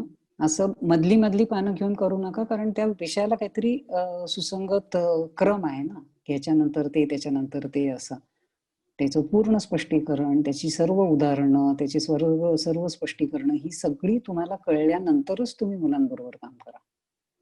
घाई करू नका. आत्ता ही 4 पानं झाली तर लगेच घरी जाऊन तेवढी 4 पानं असं नका करू. शांतपणे करा, समजून तुम्ही घ्याल. जेवढं तुम्ही चांगलं समजून घ्याल तेवढं तुम्हाला मुलांना सांगणं सोपं जाईल. आणखी बोला. बोला. हा, नमस्ते ताई. मला लहानपणापासून असा प्रश्न पडतो की आपण जे व्यंजने शिकतो त्यामध्ये क ख ग घ य आहे आणि च छ ज झ न आहे. य आणि न यामधला फरक मुलांना लक्षात येत नाही. ते वाङ्मय मधलं य आणि कांच या शब्दामधलं ते न्य, त्याचा उच्चार मुलांना अजूनही कळत नाही आणि मलाही कळत नाही. त्यामुळे मला असं विचारावंसं वाटलं. नाही, एक त्याच्याबद्दल एक लक्षात घ्या की आता ही दोन्ही व्यंजन फारशी वापरत नाहीत. 2-3 शब्द आहेत ते वापरतात असे, कारण ते संस्कृत पद्धतीने ते केलेलं आहे. तर ते काही आता वापरत नाहीये, त्यामुळे इतकं बारकाईने ते लक्षात राहत नाही. काही दिवसांनी बहुतेक ती काढूनच टाकली जातील आपल्या ह्याच्यातनं, वर्णमालेमधनं, कारण त्यांचा वापर आता होत नाही. तर त्यामुळे मुलांना सांगायचं की ती आहेत, पण तुम्ही तो त्याचा अनुस्वाराने, ते अनुस्वारासाठी आहेत ती. आपण आता अनुस्वार वापरतो, आपण ते वापरतच नाही. त्याचं दिलंय याच्यामध्ये, अनुस्वार या पाठामध्ये त्याचं सगळं स्पष्टीकरण दिलेलं आहे. ते तुम्ही नीट वाचलं तर तुमच्या लक्षात येईल की आता आपण त्याच्या ऐवजी सरसहा अनुस्वारच वापरतो. म्हणजे थंड हा शब्द लिहिताना आपण न ला ड असं जोडून लिहित नाही. आता आपण थ वरती अनुस्वार देतो आणि ड लिहितो. ते ती जुनी पद्धत होती.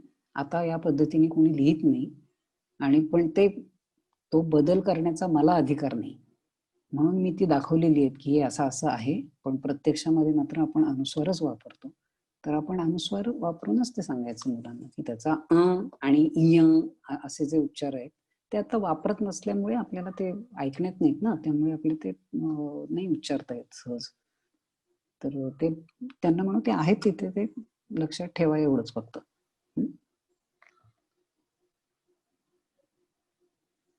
आणखी कोणी आहे?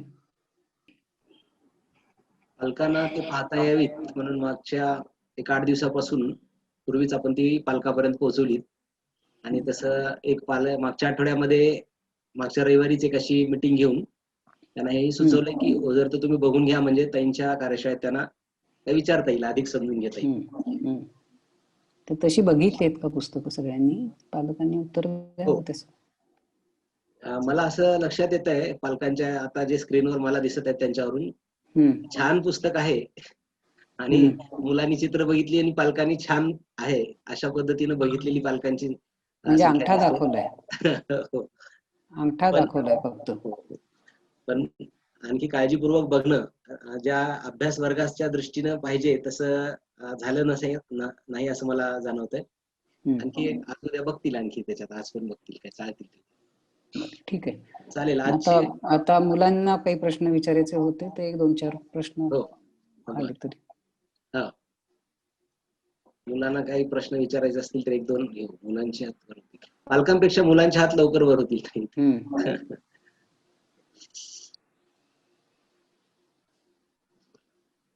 बोला दिव्या. नमस्ते ताई, मी दिव्या. नमस्ते, बोल. मला हे लिहावे नेटके पुस्तक खूप आवडलंय. मी पहिल्या दिवशी जेव्हा ते चाललं तेव्हा ते मला इतकं आवडलं की थोडं थोडं पुस्तक वाचायला सुरू केलं आणि त्याचे काही काही चित्रही काढले मी त्यातले बघून. हो, बर.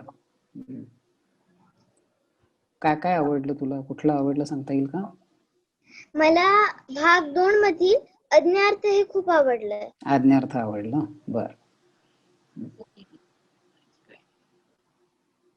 सोडवलंस का काही त्यातलं? लिहून बघितलंस काही? हो, थोडं थोडं सुरू केलं ते.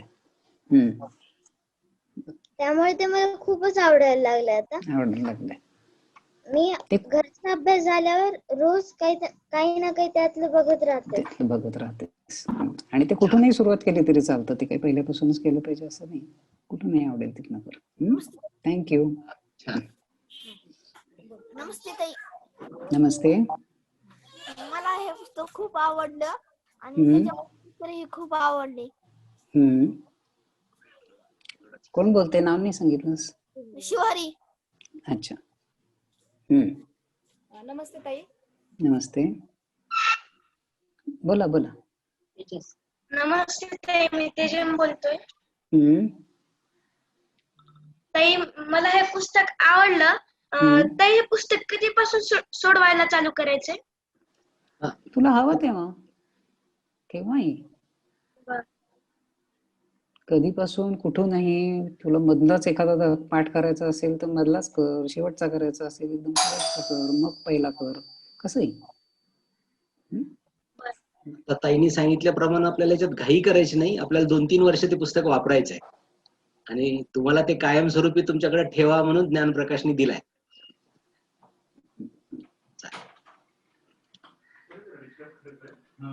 ताई, हा बोला. या पुस्तकावर मला मला लिहावे नेटके पुस्तक खूप आवडलं. नाव सांगणार का? नाव सांगणार? अवधूत गुरव. बोल बोल लिहावे नेटके पुस्तक वाचलं. हम्म त्याच्यातले नाही मला ऐकू मोजचे आलं. शब्द हुडकायला खूप छान वाटलं. हम्म रेस लागली, घरात रेस लागलेली, कोणाच्या मध्ये? कोणामध्ये माझ्या लागली? मध्ये, अपावंत कोण आधी शोधते बघू बघू. कोण आधी शोधतो? मग कोण आलं पहिलं? जिंकलं कोण? बाबा. तिच्या त्यात पुढच्या वेळेला तू जिंकली शिंशील ना.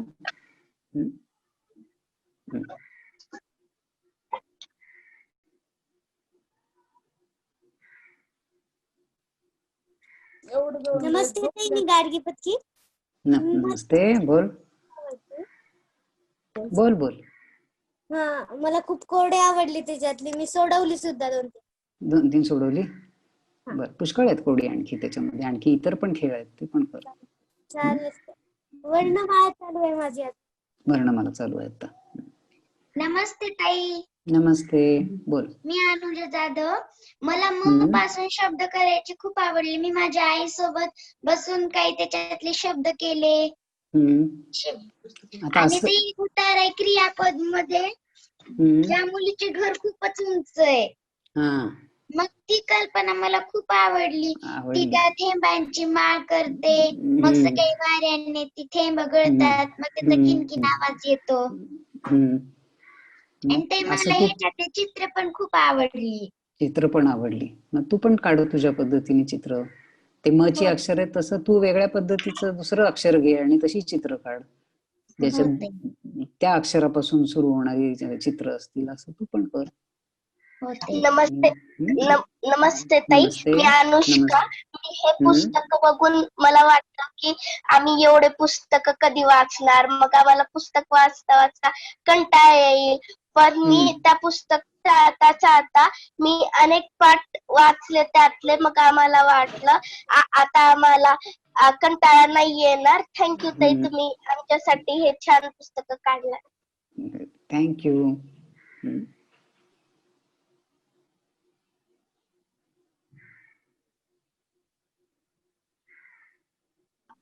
राधिका बोल. हो ताई, मी नमस्ते ताई, मी राधिका चांबले. ताई, पासूनच तुमच्या आधी तुम्ही जे काही आधी लिहिलेले पुस्तक आहेत ते सुद्धा मला वाचायला फार आवडायचे. माझ्या लहान भावांकडे पण ते, मग मी खूप वेळेस ते वाचले आहेत. आणि हे पण पुस्तक मग काल मी घ्यायला गेलते तेव्हा मला वाटलं नको घ्यायचं, पण आता सगळेजण एवढं सांगायले तर मला वाटतं मी कधी एकदा ते पुस्तक घेईन आणि सगळं वाचून काढेल आणि सोडवेल. बर, आधीची पुस्तकं वाचलीस त्यातलं कुठलं आवडतं तुला सगळ्यात? ताई, ते आरव आणि त्याची आजी. ते आवडतं. आणखी आता 2-3 आहेत तेवढ्या प्रतिक्रिया. हा बोल. ताई, माझं नाव साक्षी चौधरी.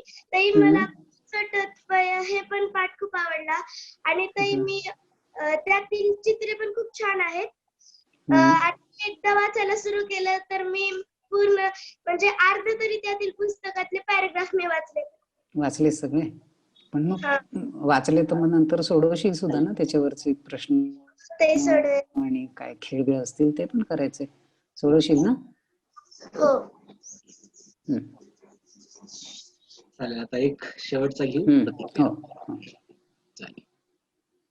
नमस्ते ताई, मी सई भुजबळ. बोल. हे पुस्तक खूप छान लिहिलेलं आहे. मी पहिला पाठ वाचलाय, मला खूप आवडलं हे पुस्तक. पण छान काढलेले आहे त्याच्यामध्ये. तुमचं खूप खूप अभिनंदन, कारण तुम्ही आमच्यासाठी एवढं पुस्तक लिहिलं म्हणून. बर, धन्यवाद. आता पुढचे पण पाठ वाच. नमस्ते ताई, मी समृद्धी यशवंत जाधव. मला ह्याच्यामधलं मी एक बेडूक होतं तिथं आणि उतारा पूर्ण करत दिलेलं होतं. तर तो उतारा होता मेरू हा मासा तरुण असताना किंवा लहान असताना मादी असतो आणि नंतर नर होतो. ही माहिती मला कळाली. खूप छान. आणि डॉल्फिन विषयी खूप छान माहिती कळाली मला.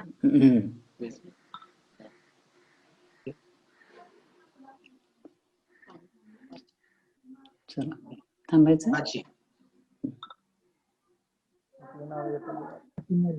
कोण आहे आणखी?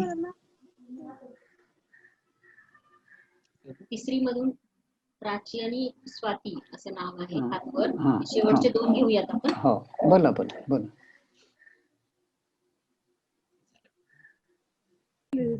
चला प्राची काय कुलकर्णी बोल. हा बोल बोल बोल. बोल, तुझा आवाज येतोय.